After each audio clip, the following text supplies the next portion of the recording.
नए आते हैं, हम नए सांसद हैं।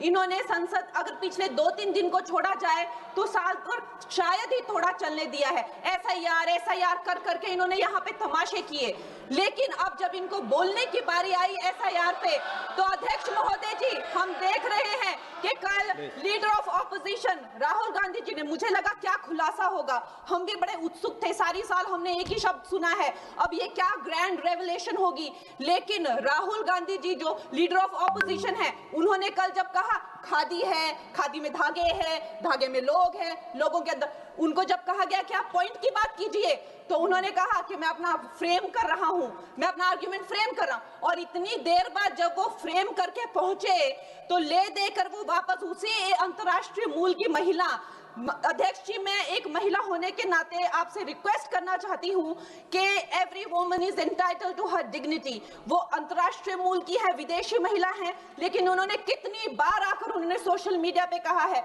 कि मैं कभी भारत नहीं गई हूं, मेरा हरियाणा चुनाव से कुछ लेना देना नहीं है। लेकिन फिर भी ये लोगों ने बिना किसी ठोस सबूत के उनका यहाँ पे फोटो बना के उन्होंने उनको उछाला, यहाँ पे उनकी तस्वीर उछाली यहाँ पर और यहाँ पर फ्लैग कार्ड यूज करना भी अलाउ नहीं है। इन्होंने फिर भी नियमों का उल्लंघन किया।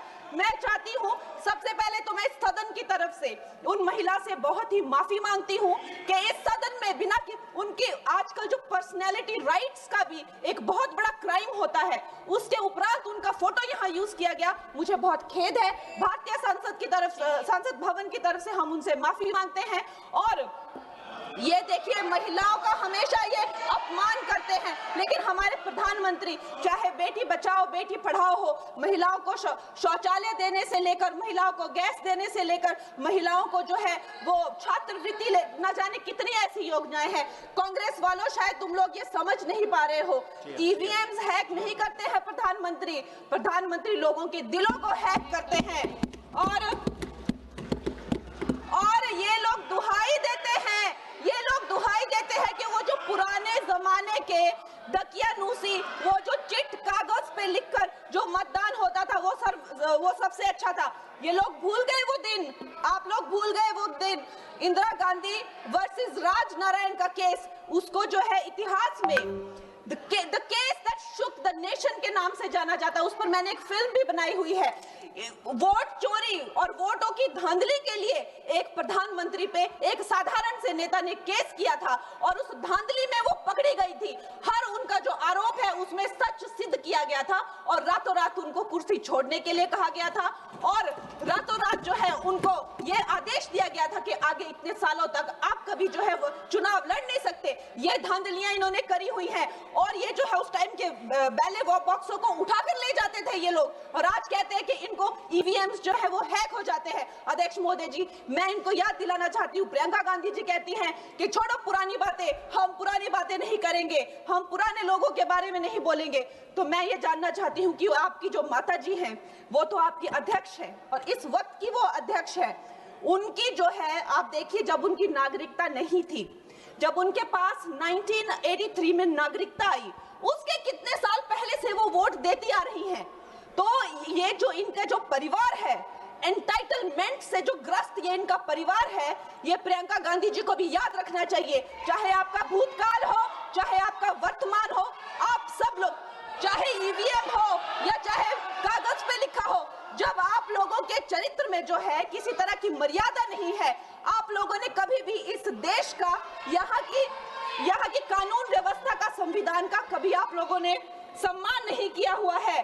और अध्यक्ष महोदय जी, बिहार में जैसे ही एसआईआर आया, एसआईआर लागू हुआ, हमारी सरकार ने जो है कम से कम 60 लाख से ज्यादा अवैध, अब ये जो सारे अमाननीय वोट कार्ड है, ये सिर्फ घुसपैठियों के नहीं है, कुछ ऐसे लोग हैं जो माइग्रेट हो गए हैं, कुछ ऐसे भी लोग हैं जो इस दुनिया में है ही नहीं, 60 लाख से ज्यादा। और अगर अगर वो लोग जेन्युइन थे तो उन्होंने किसी ने तो रिक्वेस्ट करनी चाहिए थी कि भाई मेरा वोटर आईडी कैंसिल हुआ है। उसके उपरांत जो है 21 नए वोटर आईडी जो है उन्होंने दिए हैं और इस तरह का एक माहौल बना बिहार में कि आज तक की सबसे ज्यादा वोटिंग जो है 67% वोटिंग हुई। नागरिकों में ये उत्साह जगा कि जो है इस तरह की जो क्लेंजिंग प्रोसेस है वो होना चाहिए। मैं एक देशभक्त होने के नाते अध्यक्ष महोदय जी मैं ये प्रपोज करना चाहती हूँ कि हमारे देश में जो है हमेशा महीने 2 महीने बाद हमारे जो शीर्ष नेतृत्व हो गए, सारे अधिकारी हो गए, हमारे जितने भी रिसोर्सेज हैं, हम लोग उनको हर महीने 2 महीने में इलेक्शंस में जो है पुश कर देते हैं। इससे हमारे देश का बहुत ही भारी नुकसान होता है।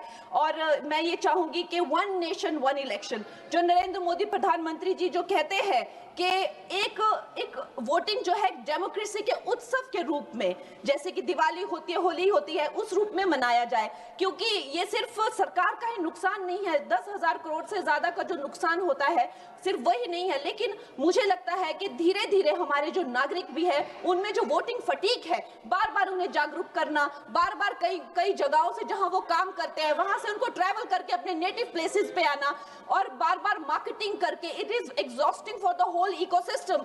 तो मैं ये प्रपोज करना चाहती हूँ कि 1 नेशन 1 इलेक्शन को लाया जाए और ये जो भी हमें जिस तरह की जो असुविधा होती है हर महीने 2 महीने में इलेक्शंस की, उससे जो है हम बच सकते हैं। जय हिंद। धन्यवाद जी। माननीय सदस्य मियां अल्ताफ अहमद जी। मियां अल्ताफ अहमद जी। सर आपका बहुत बहुत शुक्रिया। मुझे यहाँ पे